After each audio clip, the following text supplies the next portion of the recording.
Shalom Bapak Ibu, saudara-saudara kekasih dalam nama Tuhan kita, Tuhan Yesus Kristus. Dan selamat bertemu kembali di YouTube saya, Pendeta Rudolf H. Pasaribu Channel. Dengan dan lewat channel ini, saya komit untuk senantiasa menyebarkan pengajaran firman Tuhan. Karena saya percaya berlandaskan Yesaya pasal 55 ayat 11 bahwa firman Tuhan yang saya dan Bapak Ibu, saudara-saudara semuanya juga ikut sebar lewat apapun termasuk lewat video ini tidak akan kembali dengan sia-sia, tetapi akan bekerja sendiri lewat kuasa dan berkat urapan Roh Kudus. Mari Bapak Ibu dan saudara-saudara semuanya, saya ajak untuk membantu saya menyebarkan pengajaran firman Tuhan, khotbah di Partangyangan Minggu Rogate 22 Mei 2022. Terambil dari kitab Yeremia pasal 33 ayat 1 sampai dengan ayat 9 dan bacaan dari kitab Yakobus pasal 5 ayat 13 sampai dengan ayat 18, diikat oleh topik atau tema bertekun dalam doa. Dalam bahasa Batak Toba dituliskan Makkaburjuhon Tangiang.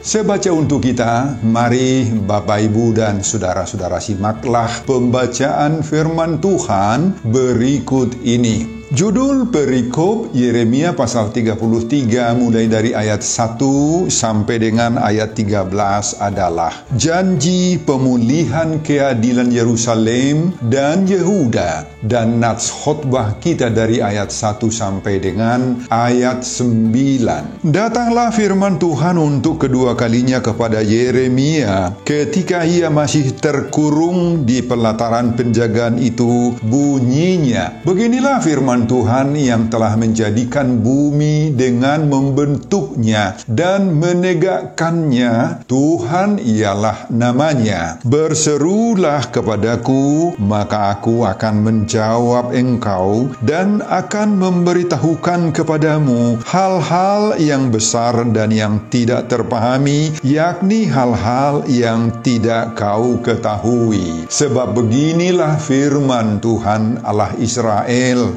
mengenai rumah-rumah di kota ini dan mengenai gedung-gedung istana Raja Yehuda yang dirobohkan untuk dipakai terhadap tembok-tembok pengepungan dan pedang. Orang akan masuk pertempuran melawan orang-orang Kasdim, dan kota ini akan penuh dengan bangkai-bangkai manusia yang telah kupukul mati karena murkaku dan kehangatan amarahku. Sebab aku telah menyembunyikan wajahku dari kota ini oleh karena segala kejahatan mereka. Sesungguhnya aku akan mendatangkan kepada mereka kesehatan dan kesembuhan, dan aku akan menyembuhkan mereka dan akan menyingkapkan kepada mereka kesejahteraan dan keamanan yang berlimpah-limpah. Aku akan memulihkan keadaan Yehuda dan Israel dan akan membangun mereka seperti dahulu. Aku akan mentahirkan mereka dari segala kesalahan yang mereka lakukan dengan berdosa terhadap aku, dan aku akan mengampuni segala kesalahan yang mereka lakukan dengan berdosa dan dengan memberontak terhadap aku.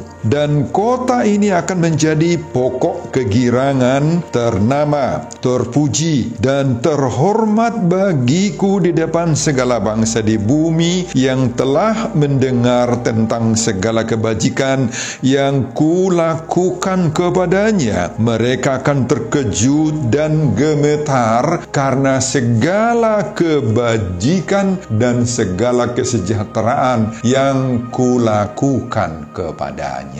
Bapak, Ibu, dan saudara-saudara, demikianlah nats khotbah kita di Partangyangan Minggu Rogate. Rogate artinya berdoa. Tanggal 22 Mei 2022 dihubungkan dengan topik minggu, bertekun dalam doa, maka burjuhon tangyang. Saudara, nats ini adalah firman yang disampaikan oleh Tuhan kedua kalinya kepada Yeremia saat dia terkurung, ditahan di salah satu kamar tahanan Raja Yehuda sebagaimana ayat 1. Raja Yehuda yakni Sedekialah yang mencebloskan Yeremia ke dalam tahanan itu. Kenapa? Karena Yeremia dengan berani menubuatkan kehancuran Yerusalem sesuai dengan pesan Tuhan sendiri kepada Yeremia. Adapun alasan Tuhan untuk menghukum Israel itu adalah karena Tuhan melihat orang Israel dan pemimpin-pemimpin Yehuda ini tidak lagi menjaga kekudusan mereka sebagai umat Tuhan. Mereka tidak lagi menghormati Allah. Peringatan Tuhan itu tidak mereka indahkan, hiraukan. Dan Raja Sedekia juga semakin jahat di hadapan Tuhan. Mereka semakin menyakiti hati Allah dan membuat Allah itu murka atas mereka. Namun sebelum murka Allah atas Israel ini terjadi sesuai dengan nubuatan Yeremia, Yeremia sendiri harus mengalami pengorbanan terlebih dahulu. Akibat konsistensinya menyampaikan pesan Tuhan itu, Yeremia sendiri harus menerima risiko pahit dijebloskan ke tahanan di istana Raja Sedekia. Saudara, nubuatan yang disampaikan oleh Yeremia kepada Raja Sedekia ini berisi dua hal, yakni pertama, pada ayat 4 dan ayat 5 berisi penghukuman. Pada ayat 4 dikatakan mengenai rumah-rumah di kota ini dan mengenai gedung-gedung istana Raja Yehuda yang dirobohkan untuk dipakai terhadap tembok-tembok pengepungan dan pedang. Ayat 5 dituliskan, orang akan masuk pertempuran melawan orang-orang Kasdim dan kota ini akan penuh dengan bangkai-bangkai manusia yang telah kupukul mati karena murkaku dan kehangatan amarahku. Jadi dalam hukuman ini Tuhan akan menyerahkan kota Yerusalem untuk dihancurkan dan akan banyak orang mati.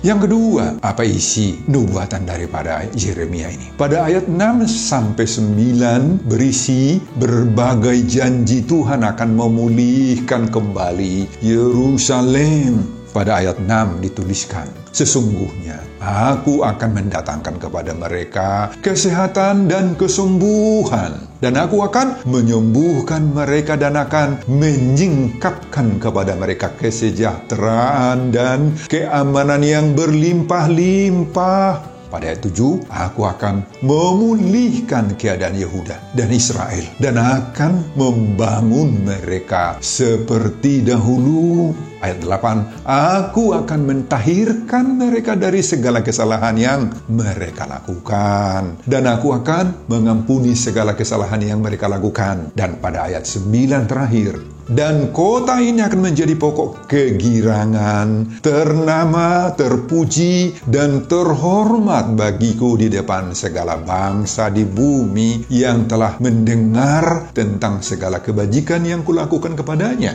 Mereka akan terkejut dan gemetar karena segala kebajikan dan segala kesejahteraan yang kulakukan kepadanya. Jadi Tuhan tidak hanya menghukum, tetapi juga mengampuni dan memulihkan. Di balik penghukuman itu, Tuhan juga berjanji akan memberi pemulihan. Saudara, nubuatan ini menurut buku Tafsiran Alkitab Masa Kini halaman 441 dituliskan bahwa nubuatan Yeremia ini disampaikan tahun 589 sampai 587 sebelum Masehi. Saat situasi sedang genting, sedang mencekam karena pasukan Babel sudah sedang mengepung Yerusalem saat itu. Dan ternyata benar sekali apa yang dinubuatkan oleh Yeremia, karena tidak lama kemudian semua nubuatan itu terrealisirlah di tahun 587 atau 586 sebelum Masehi. Dan jadilah pemberangusan terhadap Yerusalem. Bait Allah itu dihancurkan rata tanah dan terjadilah pembuangan yang ketiga. Pembuangan pertama berlangsung di tahun 605 sebelum Masehi. Pembuangan kedua berlangsung tahun 597 sebelum Masehi. Dan inilah pembuangan yang ketiga yang dinubuatkan oleh Yeremia ini berlangsung mulai tahun 587 atau 586. Dan itu nanti akan berlangsung sampai tahun 537 sebelum Masehi. Saudara, untuk semua penderitaan yang dialami dan yang akan terjadi berikutnya sebagaimana nubuatan Yeremia ini, maka Tuhan mendorong Yeremia dan bangsa Israel pada ayat 3, "Berserulah kepadaku, maka aku akan menjawab engkau dan akan memberitahukan kepadamu hal-hal yang besar dan yang tidak terpahami, yakni hal-hal yang tidak kau ketahui." Saudara, seruan kepada Tuhan ini atau doa masyarakat Israel dan Yeremia kepada Tuhan ini membuat mereka mengalami kekuatan dan peneguhan hati di saat menghadapi berbagai-bagai tantangan, pergumulan, dan penderitaan ini. Dan seruan seperti inilah juga yang dikumandangkan oleh topik atau tema minggu Rogate, berdoa martangiang 22 Mei 2022, bertekun dalam doa, maka berjuhon tangian.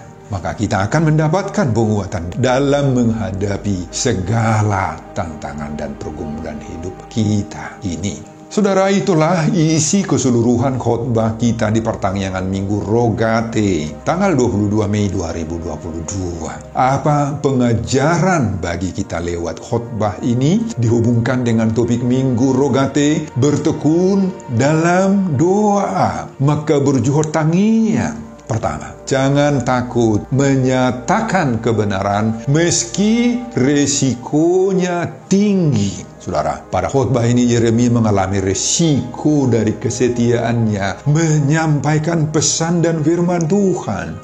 Dia harus mendekam dalam sel tahanan istana Raja Sedekia. Maka hampir dapat dipastikan hati sang nabi sangat terpukul dalam keadaan galau dan nyaris putus asa, Bapak Ibu. Apalagi Yeremia masih saat muda terpanggil menjadi hamba Tuhan, menjadi nabi.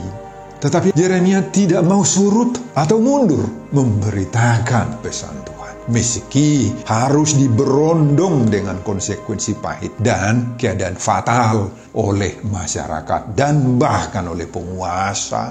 Tetapi Tuhan, Bapak, Ibu, dan saudara-saudara, tidak pernah meninggalkan Yeremia meski di saat terpuruk seperti itu. Yeremia tetap menyampaikan kebenaran firman Tuhan meskipun akhirnya dikurung oleh Raja Sedekia karena bernubuat tentang kota Yehuda dan tentang masa depan Raja Sedekia yang akan dikalahkan oleh Babel. Itu kita temukan pada pasal 32 ayat 3 sampai ayat 5. Di sana dituliskan, sebab Sedekia Raja Yehuda telah menahan dia di sana dengan tuduhan, mengapa engkau bernubuat? Beginilah firman Tuhan, sesungguhnya aku menyerahkan kota ini ke dalam tangan Raja Babel supaya ia mendudukinya. Saudara, inilah resiko dari kesetiaan untuk menyampaikan suara dan kehendak Allah untuk mempertahankan dan memperjuangkan iman kita. Akan ada banyak yang menghadang kita, yang berusaha membuat kita takut, gemetar, gentar, mundur dari konsistensi iman kita itu. Ada-ada saja yang berusaha untuk mengurung diri kita, mengurung kebenaran-kebenaran yang hendak kita sampaikan itu. Akan ada-ada saja yang mau memblokir pelayanan kita, sehingga kita akan gagal menjadi hamba Tuhan yang setia, yang baik, yang dedicated. Saudara, banyak keadaan atau kondisi situasi yang bisa tanda kutip mengurung diri kita itu. Bisa dalam bentuk berbagai-bagai masalah yang sedang kita hadapi. Ya, bisa itu dalam bentuk sakit, penyakit yang menerpa kita. Bisa juga itu dalam wujud masalah lain seperti masalah hutang piutang, keuangan keluarga, masalah usaha-usaha yang tidak berjalan, bisnis yang kita tekuni tidak jalan dengan lancar, dengan baik. Semua itu bisa mengurung diri kita, Bapak Ibu, untuk tidak mau bergairah lagi berbuat baik, tidak bersemangat mengerjakan yang berhubungan dengan ibadah-ibadah kita, doa-doa kita, atau aktivitas-aktivitas gerejawi lainnya. Saudara, untuk semua hal-hal yang mengurung, yang mengikat dan membuat kita tidak bebas tadi itu untuk berbuat baik, ingatlah, Tuhan berkata kepada kita semuanya, "Berserulah kepadaku, maka aku akan menjawab engkau dan akan memberitahukan kepadamu hal-hal yang besar dan yang tidak terpahami, yakni hal-hal yang tidak kau ketahui." Ayat 3.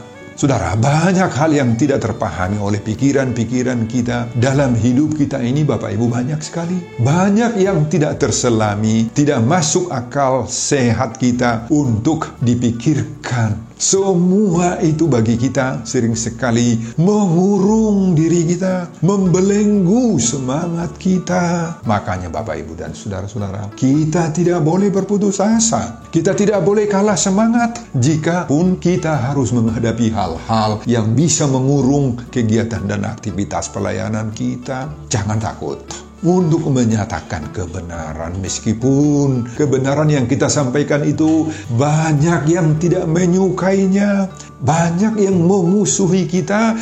Yakinlah Bapak Ibu dan saudara-saudara, Tuhan tidak meninggalkan kita. Ia berjanji untuk memulihkan hidup kita sehingga hidup dan pelayanan kita menjadi kegirangan, ternama, terpuji, terhormat bagi Tuhan dan di hadapan banyak orang. Amin Bapak Ibu dan saudara-saudara. Itulah pengajaran yang pertama. Pengajaran yang kedua, mari kita bertekun dalam doa dan berharap akan campur tangan Tuhan. Saudara, akibat murka Allah karena dosa dan kejahatan yang telah mereka lakukan, maka Allah memberitahu mereka lewat Yeremia bahwa Allah akan menghukum mereka dengan berbagai-bagai kehancuran. Dan realisasi dari nubuatan ini, Bapak Ibu, mereka alami tidak lama setelah Tuhan menyampaikannya lewat Yeremia tadi. Tidak lama. Hukuman itu berupa kekalahan perang melawan serangan Babel, serta kehancuran, keterpurukan, dan kesengsaraan yang mereka hadapi berpuluh-puluh tahun lamanya. Namun, di tengah-tengah keterpurukan ini Tuhan juga berjanji melakukan pemulihan kembali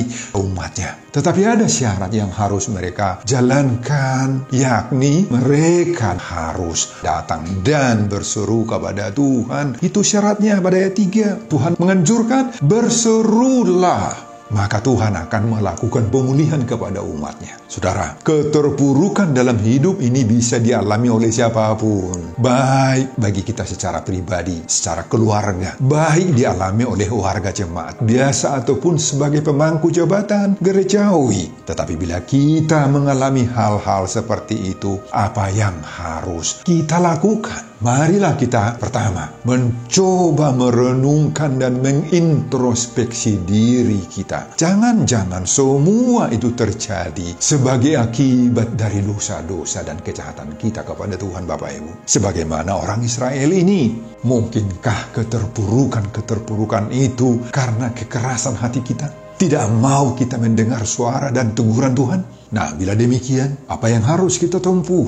Cukupkah hanya berharap begitu saja kepada campur tangan Tuhan? Tidak cukup. Kita harus menempuh lagi cara yang kedua yang dianjurkan langsung oleh Tuhan sendiri di dalam ayat 3. Berseru dan datang kepada Tuhan lewat doa dan permohonan yang sungguh-sungguh kepada Tuhan dan disertai oleh pertobatan diri. Saudara, berseru kepada Tuhan inilah yang harus kita lakukan apabila kita sedang diperhadapkan pada masalah yang berat, kepada jalan buntu yang sulit sekali kita tempuh. Tetapi khotbah ini mendorong kita agar semua kendala-kendala yang seperti tadi itu kita lawan. Yakinlah bahwa seruan yang kita lakukan kepada Tuhan, teriakan kita memanggil nama Tuhan dengan segenap hati dan kekuatan kita, maka Tuhan akan pasti menjawab kita. Bahkan lebih daripada yang kita pahami akan diberikan oleh Tuhan, yakni hal-hal yang tidak kita ketahui, tidak pernah terpikirkan oleh kita. Itu semua akan diungkapkan oleh Tuhan bagi kita. Saudara, mari kita gunakan anjuran daripada Tuhan ini sendiri, agar kita menggunakan doa, seruan, dan teriakan kepada Tuhan. Ingatlah Bapak Ibu dan saudara-saudara, kunci kita untuk menghadapi semuanya itu adalah bertekun dalam doa dan percaya. Nah, bila saat ini kita sedang dalam jurang masalah dan sepertinya tidak ada harapan lagi untuk keluar dari masalah ini, maka berserulah kepada Tuhan. Dia pasti akan memberikan jalan keluar. Pengikut Kristus harus sadar bahwa ketika kita ditantang dengan atau oleh berbagai-bagai penderitaan, maka kita juga harus yakin ada satu kekuatan yang membuat kita dapat bertahan menghadapi semuanya itu, yaitu Allah tidak pernah membiarkan kita sendirian. Doa dan seruan kepada Tuhan, itulah yang memulihkan semangat baru, tekad baru dalam diri kita untuk melayani Tuhan. Marilah kita konsisten bertekun dalam doa. Maka berjuhotang yang sebagaimana topik tema minggu Rogate ini. Itu pengajaran yang kedua. Pengajaran yang ketiga, bersabarlah menunggu pemulihan dari Tuhan. Inilah yang sering menjadi permasalahan dalam pemulihan hidup kita, Bapak Ibu, karena kita terlalu sering menggunakan logika-logika berpikir kita, sehingga meskipun sebenarnya Tuhan sudah menjawab kita, tetapi justru kita berkata, oh mana mungkin lagi saya selamat, oh ini tidak masuk akal dari sudut manapun, terlalu berat masalah yang saya hadapi ini, kita bilang. Jadi kita sendirilah yang menghambat mujizat Tuhan itu terjadi dalam diri kita. Saudara, apa arti kalau pada ayat 7 khotbah kita ini disebut bahwa akan ada pemulihan daripada Tuhan sendiri? Kata pulih itu artinya kembali normal, atau dalam bahasa Inggrisnya recovery, artinya kembali baik lagi. Seperti sedia kala sebelum kita terpuruk, sebelum kita jatuh, sebelum kita bangkrut, sebelum rumah tangga kita dilanda masalah. Pulih artinya terjadi kebaikan. Nah, disinilah Bapak Ibu dan saudara-saudara, kuasa Tuhan yang begitu hebat. Tuhan bisa membuat hidup kita itu pulih kembali. Tidak hanya sekedar baik seperti dahulu kala, bukan. Bahkan Tuhan membuat lebih sempurna daripada sebelumnya lewat rencana-rencana dan kehendak Tuhan yang ajaib bagi kita. Kalau kita perhatikan ayat perikop kita ini, Bapak Ibu, kita sering menemukan kata Aku akan ada 4 kali. Mulai dari ayat 1 sampai ayat 9 itu dituliskan. Artinya adalah bahwa Tuhan mau, Tuhan sudi, Tuhan akan bekerja melakukan yang terbaik bagi kita. Kata ini bertujuan untuk menegaskan bahwa Tuhan akan dengan senang hati melakukan apa saja yang menurut Tuhan itu pas bagi kita. Tuhan mau menyembuhkan kita dikala kita mengalami sakit penyakit. Tuhan mau mengizinkan kita dapat berkat, dapat rezeki. Ketika kita butuh materi, Tuhan akan memberi materi. Tuhan akan memberi pekerjaan yang pas di saat kita sangat-sangat butuh pekerjaan yang pas. Jadi Bapak Ibu dan saudara-saudara, kita tidak perlu meragukan lagi tentang kemauan Tuhan mengizinkan kita maju, mengizinkan kita berkembang, berhasil dalam usaha-usaha kita. Jangan tanya, apakah Tuhan mau membantu kita, mau menolong kita? Tentu saja sangat-sangat mau, Bapak Ibu dan saudara-saudara. Persoalannya sekarang terletak kepada diri kita sendiri. Di sini persoalannya dalam diri kita ini. Kita sering mendahului rencana dan kehendak Tuhan dalam diri kita. Kita sering mau mengatur Tuhan untuk menentukan masa depan kita. Kita sering mendua hati, percaya tidak percaya kepada Tuhan. Kita sering merasa bimbang dan meragukan kemauan dan kemampuan Tuhan untuk melakukan apa saja yang kita rindukan. Sehingga banyak di antara kita yang mencari kekuatan-kekuatan duniawi lainnya, dukun-dukun, magic dan sebagainya. Makanya Bapak, Ibu, dan saudara-saudara, jangan sangsikan kuasa Tuhan dalam memulihkan diri kita. Tidak ada yang mustahil bagi Allah. Pemulihan Tuhan akan membuat umatnya, membuat kita, tadi disebut di sini, ternama, terpuji, terhormat bagi Tuhan di depan segala bangsa di bumi. Jadi Tuhan itu akan mengembalikan status sosial kita sebagaimana ayat 9. Sehingga muncul sukacita dan sorak-sorai, katanya pada ayat 10, ayat 11. Tidak hanya sampai di situ. Pemulihan itu juga akan terjadi secara ekonomis. Sebagaimana ayat 12-13. Tanah-tanah pertanian akan kembali menghasilkan panen. Padang-padang rumput menghijau untuk kebutuhan ternak milik kita, milik umat Tuhan. Saudara, untuk semuanya itu dibutuhkan kemauan kita membuka relasi baru yang hidup dengan Tuhan lewat doa-doa kita. Oleh doa-doa kita itulah kita dididik, Bapak Ibu, bukan saja hanya untuk menyampaikan hasrat kita kepada Allah, tetapi dididik untuk mendengar suara Allah yang berbicara kepada kita. Dididik untuk mau menunggu dengan sabar kapan Tuhan bertindak. Dan juga kita dididik untuk memahami rencana Allah di tengah-tengah berbagai-bagai pergumulan dan masa depan kita. Maka Bapak, Ibu, dan saudara-saudara, hayatilah seruan topik Minggu Rogate 22 Mei 2022. Bertekun dalam doa, maka burjuhon tangian. Sebelum saya mengakhiri khotbah ini, kembali saya mengajak Bapak, Ibu, dan saudara-saudara untuk membantu saya menyebarkan pengajaran firman Tuhan khotbah di Pertangyangan Minggu Rogate 22 Mei 2022 dari Yeremia pasal 33 ayat 1 sampai ayat 9 ini, agar semakin banyak orang yang mau bertekun dalam doa, maka burjuhon tangian yang termotivasi lewat khotbah ini. Simak juga video-video khotbah saya yang lain agar Bapak, Ibu, dan saudara-saudara semuanya memiliki sentuhan dan pemahaman rohani yang semakin diperkaya. Buka di YouTube saya, Pendeta Rudolf H. Pasaribu Channel. Selamat mengikuti ibadah pertangyangan di rumah kita masing-masing. Tuhan Yesus memberkati kita. Shalom Horas. Amin. Bapak, terima kasih untuk firman yang Engkau berikan kepada kami saat ini. Berkatilah firman-Mu ini menjadi pengajaran yang berharga buat setiap pendengarnya. Berkatilah juga hamba-Mu dalam persiapan khotbah berikutnya. Dan semuanya ini saya peruntukkan demi kemuliaan, hormat bagi nama Tuhan. Di dalam nama Yesus Kristus saya berdoa dan mengucap syukur. Terpujilah nama Tuhan hari ini dan selama-lamanya. Amin.